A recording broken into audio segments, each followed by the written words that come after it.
Hey everybody, it's Mark Saunders. I wanted to make this quick video going over the basics of Zipforms Plus and also the basics of Docusign. As you know, if you've sat in on one of the classes that we've offered at the association, Winston-Salem Association of Realtors, this goes with it. Zipforms has updated recently. They've got new Zipforms Plus out. It's got a lot of great features, and if you sat in the class, the reason for this video is in case you were in the class and say I went too fast. Sometimes I'm known for talking too fast, or I was not able to get to your questions. We just ran out of time. I thought it would be cool to shoot this video. This way you can watch it at your own pace, go back and rewatch it if you're doing offers or trying to use Zipforms Plus for the first time, and hopefully it would help you out.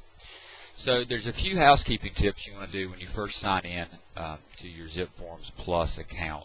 So this is what it looks like when you log in. What you want to do is go over to the right side and go into Profile.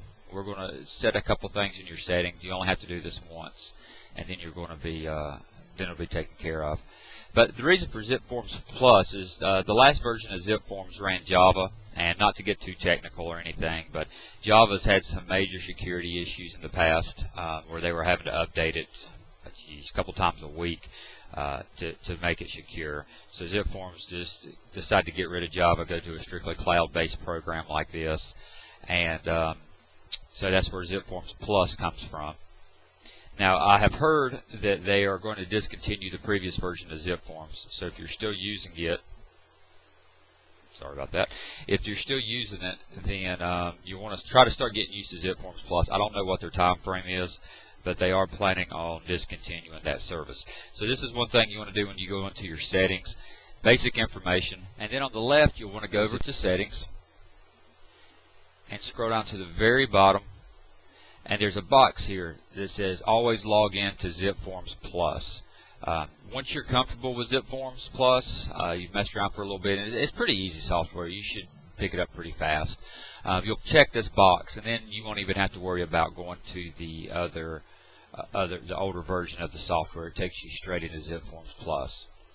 One other cool thing here, if you do have a Docusign account, which we'll be talking about Docusign here in just a little bit, this is where you can put your information in.